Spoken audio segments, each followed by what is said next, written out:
The distress beacon shouldn't have been there. Marcus Varel had been running salvage routes through the Kerith Expanse for 6 years, and, in 6 years he had learned one rule above all others. When something shouldn't exist in deep space, you turn your ship around and fly the other way. Derelict freighters with their lights still on. Stations that showed life signs but answered no hails. And, now this, a beacon broadcasting on a frequency so old that his navigation system had to dig through 3 archive protocol layers just to decode it. The signal was Vorkai. His hands tightened on the controls. The Vorkai were not friendly. They were not neutral. They occupied a category most species created specifically for things they hoped never to encounter. They were vast, calculating, and old in the way that made humanity's 10,000 years of recorded history feel like a single afternoon. Their empire stretched across 19 star systems, and the border of that empire was marked not with buoys or satellites but with the wreckage of ships that had crossed it without permission. Marcus was 3 light minutes inside that border right now. He had drifted in chasing a debris field that his scanner said contained refined iridium, worth enough to pay off his dock fees for the next 4 years. He hadn't checked the boundary coordinates because he hadn't expected the boundary to have moved. It had moved. The Vorkai expanded their territorial claims the way other civilizations changed laws, quietly, comprehensively, and without announcing it to the people it affected. The beacon pulsed again. Stronger this time.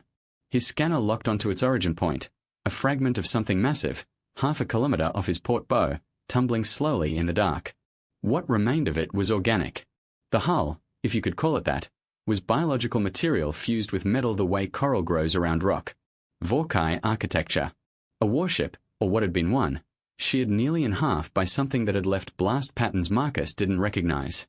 His comms system chirped.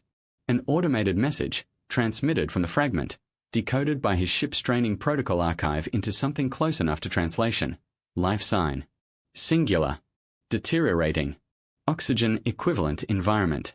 Estimated viability. 4 hours. Marcus sat with that for exactly 11 seconds. He counted. He had a habit of counting when his brain was trying to talk him out of something his gut had already decided. He docked with the fragment on manual approach because the wreckage was spinning too irregularly for autopilot. The airlock on the Vorkai section wasn't designed for human ships, but the emergency coupling he'd bought off a Trellin merchant 3 years ago, the one everyone told him was useless, the one he'd almost sold twice, fit well enough to hold a seal. He suited up, checked his oxygen, checked his sidearm out of habit, and went in. The interior of the Vorkai ship was nothing like the human imagination of alien design. It wasn't strange angles or bizarre colors. It was organic in the truer sense, corridors that breathed, walls that pulsed faintly with bioluminescence, surfaces that were warm to the touch even through his gloves. It should have been beautiful. Instead, it was devastated. The blast that had torn the ship apart had done equal damage inside, and Marcus moved through corridors that were half-collapsed, past equipment that had melted into the walls, past things he chose not to examine closely. He found her in what he guessed was the command chamber. She was enormous. That was the first thing. The sheer scale of her, even collapsed against the far wall with one massive limb extended and the other folded under her like a broken wing. The Vorkai were bipedal in the loosest sense, but calling them humanoid would have been like calling a thunderstorm a light rain.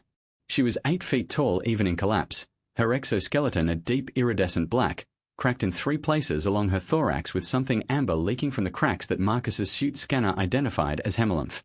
Her eyes, 6 of them, arranged in 2 rows, were open. 2 of them were tracking him. She was conscious. She was watching him move through her ruined ship. On her brow, fused to the exoskeleton itself rather than worn as a separate piece, was a circlet of the same biological metal composite as the ship's hull. Marcus had seen enough Vorkai imagery in his 6 years near the border to recognize what it meant. It wasn't decorative. It wasn't a rank insignia in any human sense. It was a crown. He had found the queen of the Vorkai 7th Expanse bleeding out in the wreckage of her warship. 3 light minutes inside territory that could get him executed just for breathing the air. He counted to 11 again. Then, he crossed the chamber, crouched beside her, and began working out how to get something 8 feet tall through an airlock designed for humans. She watched him the entire time. Not with suspicion. Not with gratitude. With the absolute, unblinking attention of something that was cataloging everything about him and had already decided he was interesting enough to allow to continue existing. He chose to take that as a good sign. The medical bay on Marcus's salvage ship, the Gravel and Stars, a name he'd inherited with a vessel and never bothered to change, was not designed for 8-foot alien queens with cracked exoskeletons. He improvised. He had a talent for improvising that came less from creativity than from years of operating in situations where the alternative to improvising was dying. He got her onto the cargo bay floor, which was the only space large enough. He ran his suit scanner over her injuries and fed the data to his ship's medical system, which spent 40 seconds analyzing it and then displayed a message that read, "Species not in database. Recommend consulting specialist." He dismissed the message and started working from first principles. Cracked exoskeleton. Leaking hemolymph. The amber fluid was clotting on its own along the smaller fractures, which meant her biology had a repair mechanism. He just needed to help it along on the larger breaks. He used structural sealant. Not medical grade. The kind you used on hull breaches. He applied it carefully to the 3 major cracks, watching her reactions for any sign that he was causing additional damage. She made no sound. She watched him with those 6 eyes and she was absolutely still in a way that didn't read as unconsciousness. It read as discipline. She was choosing not to move. Whether that was because movement would worsen her injuries or because she was simply patient enough to wait and see what he did next, he couldn't tell. His translator was picking up fragments as he worked. The Vorkai language was layered, acoustic frequencies humans could hear overlaid with subsonic tones and chemical signals Marcus had no way of receiving. What his translator caught was probably 10% of what she was actually expressing. But 10% was enough to understand that she was speaking. Steadily. Quietly. Not to him, or at least not only to him. It sounded like she was recording something. Dictating. He kept working. By the time her hemolymph had stopped leaking and her breathing had stabilized into something regular, 4 hours had passed. Marcus was sitting on the cargo bay floor across from her, his back against a storage crate, eating a protein bar that tasted like nothing in particular. She spoke to him then. Directly. His translator caught maybe 30%, but it was enough. "You are Marcus Varel. Salvager. Human. You entered Vorkai's sovereign territory illegally. You removed me from my ship without permission. You treated my injuries with materials not intended for biological use." He swallowed a bite of protein bar. "That's accurate. You have committed 4 separate violations of Vorkai boundary law. The minimum penalty for any single violation is permanent confiscation of vessel and pilot." A pause. "You are aware of this?" "I read the summaries." "Then, why?" It wasn't phrased as a question. It landed as something else, a demand for data. An equation she was waiting for him to complete. Marcus thought about it. Because there was a life sign and 4 hours of viability left and I had the coupling that fit. It seemed like a straightforward decision. The 6 eyes regarded him. He had the distinct impression that his answer had not matched any response she had anticipated, and that this had moved him into a category she didn't have a pre-existing label for. "I am Sovereign Ikara Velthran, Queen Regnant of the Vorkai 7th Expanse." Another pause. Longer. "The ship that destroyed my warship was not from any species currently registered in Vorkai conflict records. They targeted the vessel specifically. They knew my location. Someone within my court provided it." Marcus stopped chewing. "I was dead 4 hours ago." She said it the way you state a coordinate. "You have created a situation that was impossible an hour before you created it." Her head tilted slightly, not a human gesture, but something that carried the same weight. "I owe you a debt. Under Vorkai law, a debt to one who has preserved sovereign life cannot be dismissed, delayed, or diminished. It must be repaid in full." "You don't owe me anything," Marcus said. "I'd have done the same for anyone." "That," she said, "is precisely the problem." He didn't understand what she meant by that until much later. She spent the next 3 days in his cargo bay, recovering. He gave her as much space as the ship allowed, which wasn't much. The Gravel and Stars was a working vessel, not a diplomatic cruiser, and her presence reorganized the geometry of every room she wasn't in simply by existing.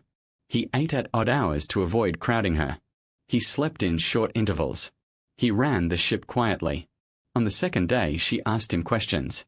Not casually, methodically, with the focus of someone conducting an assessment. His background. His family. His reasons for salvage work. his understanding of galactic political structures, his opinions on the Kerith Expanse territorial disputes, his knowledge of the species that had attacked her ship. He answered honestly, including the parts where his honest answer was "I don't know" or "I never thought about it." On the third day she told him what had happened. Not because she trusted him, or not only because of that. Because she had calculated that he needed the information to understand the scope of what he had stumbled into. The attack on her ship had been coordinated. The Vorkai 7th Expanse was the smallest of the 11 Vorkai sovereign territories, but it occupied a position of strategic importance that made it disproportionately significant, a corridor between two regions of space that 4 different civilizations wanted unrestricted access to, and that Akara Velthron had controlled with a neutrality that kept those 4 civilizations from going to war with each other. Without her, the balance collapsed. The expanse fell into succession disputes. The corridor opened. And whoever had engineered her death, whoever had fed her location to the attackers, won a war without firing a shot. Marcus listened to all of this and, then, said, "So you need to get back to your court before they declare you dead." The succession window is 11 days from the date of the attack. Her translator caught her precision even if it dropped her tone. 7 days remain. And you need to do it without whoever betrayed you knowing you survived. Correct. On a human salvage ship. It appears so. Marcus looked around his cargo bay, the sealant patches on her exoskeleton, the structural foam he'd improvised as cushioning, the protein bar wrappers he'd forgotten to throw away. He thought about his dock fees. He thought about the iridium he hadn't collected. He thought about the 17 border violations he was currently compounding every hour he sat inside Vorkai territory. "All right," he said. "Where are we going?" The route Akara Velthron plodded through Vorkai space was not the fastest route. It was the invisible one, the paths between patrol schedules, the gaps in sensor coverage, the corridors that existed in border agreements but not in practical use. She knew her own territory the way Marcus knew salvage fields, not from maps, but from years of working in them and understanding where things were and where they weren't. What she couldn't know was what had changed in the 7 days since her supposed death. They found out on the 4th day when a Vorkai patrol intercepted them. The patrol ship was small, a scout, designed for fast response rather than engagement. It hailed them on a frequency that bypassed Marcus's entire translation system and spoke directly to Akara, and whatever it said caused her to go very still in a way that was different from her disciplined stillness. This was reactive. Something had landed. She relayed it to him in flat, translated terms. "The Expanse has received confirmation of my death. The confirmation includes biometric data consistent with Vorkai sovereign identification protocols." A pause. "Someone fabricated my death record. Officially, I do not exist." Marcus processed that. "Can the patrol verify you're alive?" "Their identification equipment is calibrated to the records currently on file. Those records say I am dead. Their equipment will confirm the records. So they scan you and the scanner tells them you're not you." "Correct. And then, what?" "Under current protocol, an entity presenting false sovereign identification is treated as a political operative attempting infiltration. The penalty is immediate termination." The patrol was still hailing them, waiting for a response. Marcus made a decision in the same way he'd made the decision to dock with her wreckage, not after deliberation but after counting to 11 and acknowledging what he'd already chosen. He responded to the patrol himself. In the worst Vorkai his translator could produce, with human accent so thick it was almost comedic, he identified himself as a salvager who had recovered biological material from a wreck site and was requesting guidance on proper disposal protocols, because he'd heard that improperly handling Vorkai biological material carried significant penalties and he really didn't want any trouble. It was such a spectacularly mundane concern that the patrol hesitated. In that hesitation, Akara Velthron leaned close to Marcus's comm system and spoke 3 words in a subsonic Vorkai frequency that his translator didn't catch and his human ears barely registered a sound. The patrol went silent. Then, it transmitted a single word response and withdrew. Marcus exhaled slowly. "What did you say to them?" "A command phrase," she said, "reserved for sovereign use in situations requiring immediate protocol override. It cannot be faked. It cannot be replicated. It is biological, encoded in my chemistry as much as my voice." She paused. "I had not used it in 20 years. I was not certain it would still be recognized. But It was. It was. He looked at her.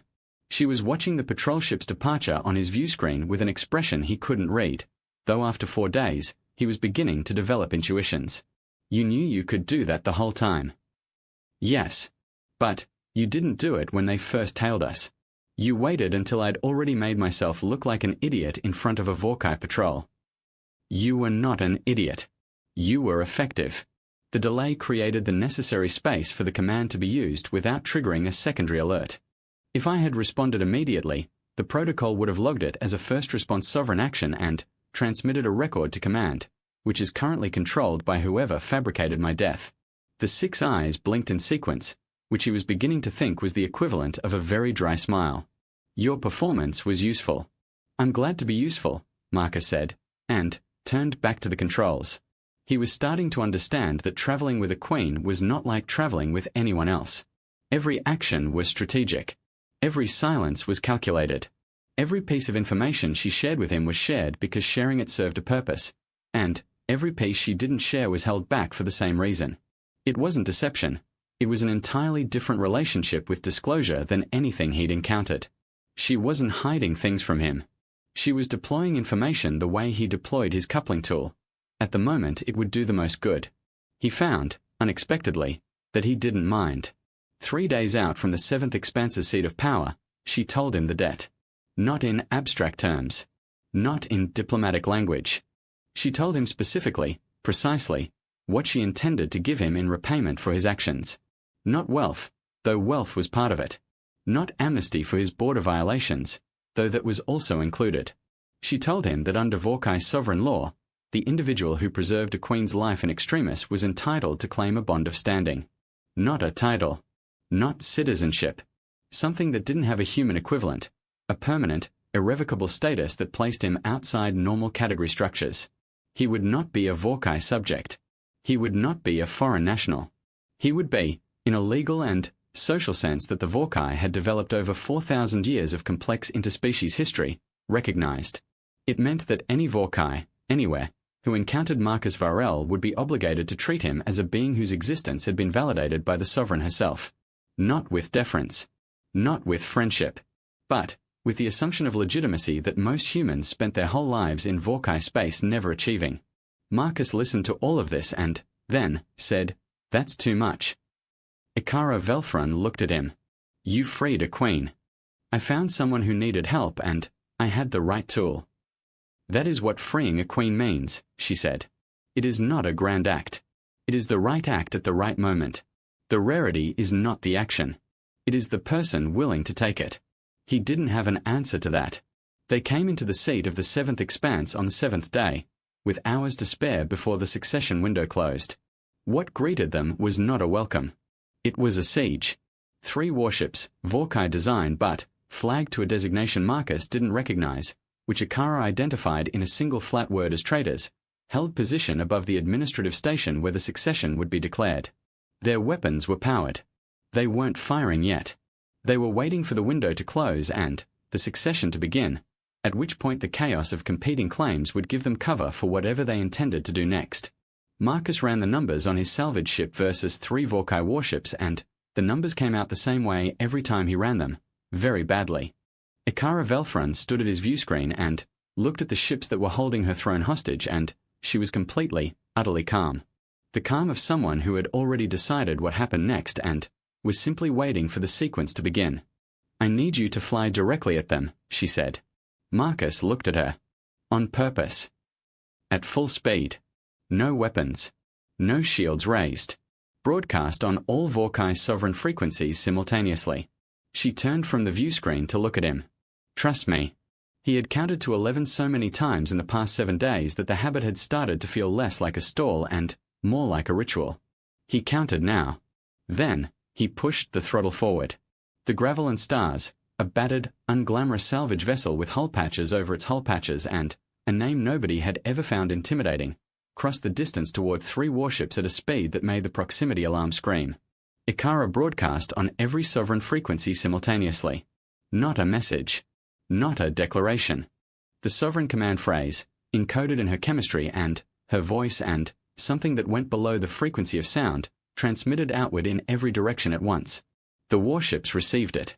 Marcus watched their weapons power down in sequence, not all at once, but close enough that the gaps between them were measured in seconds. Discipline held in the first ship. The second followed before they'd finished processing the order. The third held longest, 3 full seconds that felt like much more, and then it too went dark. He cut the gravel and star's speed at the last possible moment, close enough to the lead warship that his view screen filled with its hull plating. Into the silence that followed, Ikara Velfrun spoke again. Still calm. Still precise. Still broadcasting on every frequency. I am Sovereign Ikara Velfrun. I am alive. I am present.